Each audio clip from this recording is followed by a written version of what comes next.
If I was going to talk to my younger self, I would call them out because I know the real reason why they are scared to start a personal brand, especially in 2026, which, according to Gary Vaynerchuk, is probably going to outweigh AI because you know what? Have you been seeing all the comments? AI is exploding right now. AI content is going crazy, right?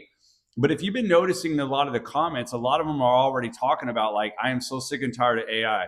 I'm tired of the clickbait of AI. I'm tired of the lies of AI. And guess what? More importantly, pretty soon, I'm not going to believe anything that I see on the internet.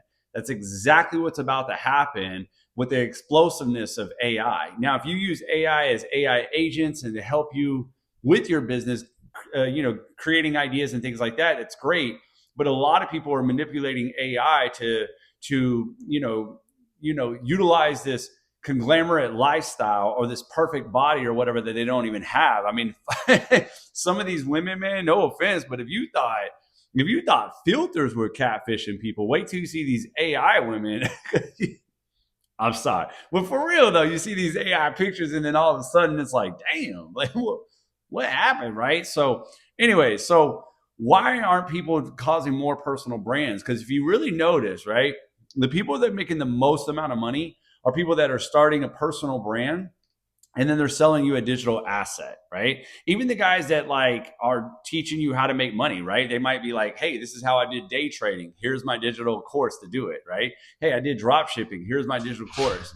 And the reason why is because they're probably making money with drop shipping. They're probably making money with day trading, but they know that it's more substantial if they actually have a digital asset that they can sell over and over and over again. That's something that they can always rely back on. So what they're doing is they're building the personal brand, and then they're turning around and they're selling that digital asset over and over and over, right? It's something to fall back on. So then if that's the case, why aren't more people doing this, right? Why do people always sit there and get involved with digital marketing and sit there and say, well, I don't want to leave, I don't want to let my boss, make all this money. I don't want to work and get other people rich, but then they go off and sell other people's products and just make them rich. Why do people do this then? Because the deal is with their own personal brand, they don't really want to put themselves out there. They don't want to be bold.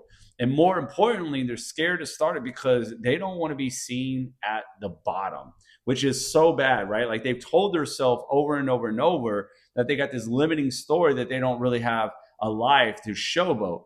And here's the biggest thing about it, right? We started to realize that what a lot of people are doing is they're playing this compare game so much, and due to social media they have set the bar extremely high. I don't care if you want to set your goals extremely high and think big, but here's the problem. Like, I did a coaching call not too long ago inside of my app where we were talking about the wave of fortune, and that's just coming from a book out of Reality Transurfing, and there's another book out there called The Winner Effect, to where what they talk about is how if you were to stack daily wins, right, you would start to snowball and you would have more things, winning in your life. Like, they've done a study to where, like, even a boxer, right? If the boxer wins their first three matches, then there's a good chance that they're going to win more compared to the guy that loses the first three matches. It's not to say he won't come out swinging and win more. It's just that he has a less of a chance because most likely they let those losses defeat them. But if you have a guy that's winning, he's riding a high, right?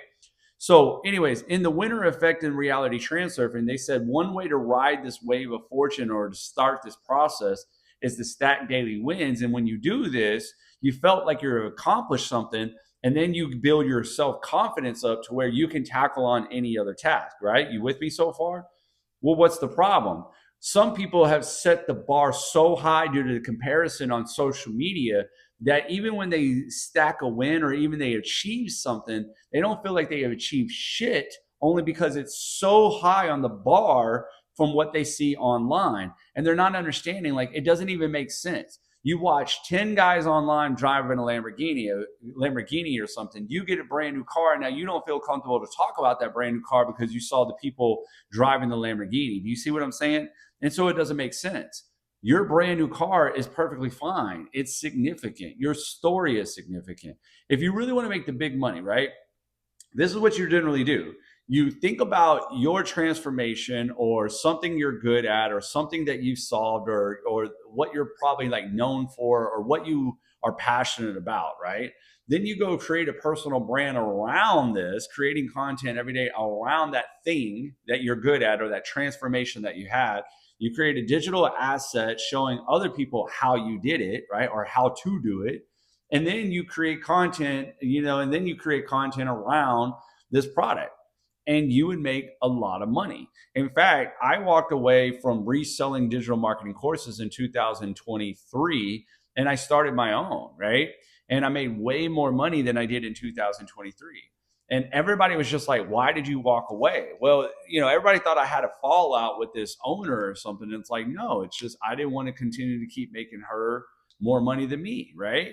I knew I was good and I knew I could do it. That was my start.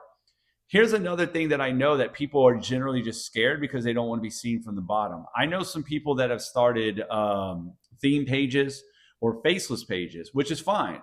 Nothing wrong with that. I'm not hating in any way. But here's the most amazing thing about people. This is just people in general, right? When their theme page does good, all of a sudden they start to show their face. I've seen it happen with dozens of people, right? The faceless pages, they'll start off as a faceless page. They don't even want to be known. And as soon as they take off and they start seeing money, guess what? Now they come out and they start showing their face. And it's like, I get it, right? Because you've changed because you've seen success. But at the same time, I'm like, that's kind of weak, right? What about the story that you could have shown other people that it could have been done if you would have started from the bottom? What about the storyline of people saying, hey, I was with you and look at you now. Oh my God, I can climb up too, right? Now, hey, they can maybe still come off like that and say, hey, listen, if you're scared, start a theme page. But do you think they will? Or no? Or they're just living it up now that they're just like, yeah, look at all this money I made. And it's like, yeah, but what about the storyline of the underdog, which is what we all really love anyways, is that person that starts from the bottom and then climbs their way out of the gutter. Like there's something that I had to remember. And in fact, in the past couple of years, I've made a lot of money, thank God. But a lot of people that I've talked to, and it's because I was just so in tune with like coaching and selling the digital product that they said, hey, Justin, you know what I mean? I would love to hear maybe a little bit more of your story. I would love to hear how like you overcame certain things. And I was always kind of talking about how I overcame sales or how I told my story more or something like that. And yeah, that works. But they also wanted to know, well, how did I even get started in this path anyways? And I had to remember that. So I had to give up my story more and remind myself to share that story as a felon, as a a guy that was working 60 hours a week as a gym manager who at one time couldn't even get a job, so he had to meaning like he had to go be an Al Bundy and sell women's shoes because every job was turning him down because of his felony, because of his background. So I found out through the grapevine one day that Nordstrom doesn't do background checks. So I literally lied on that application just to be able to sell women's shoes. I sucked at it, by the way, but but people kind of like, they're like, whoa, I didn't know that about you. And I needed to give up more of those stories. Why? Because they want to know that I went through some shit too. And that's why they also say that personal brands are going to beat out AI in the future, because there's one thing that AI cannot replicate. It can do a great job of storytelling, cinematic storytelling, and all this stuff, but it can't really dive into personal experience. You would think immediately with AI being able to create an ebook really quick, that what's the point of us creating ebooks? What's the point of us creating courses then if AI can do this overnight? You're right. But one thing that it can't get done is share your personal experience. And honestly, that is your selling point.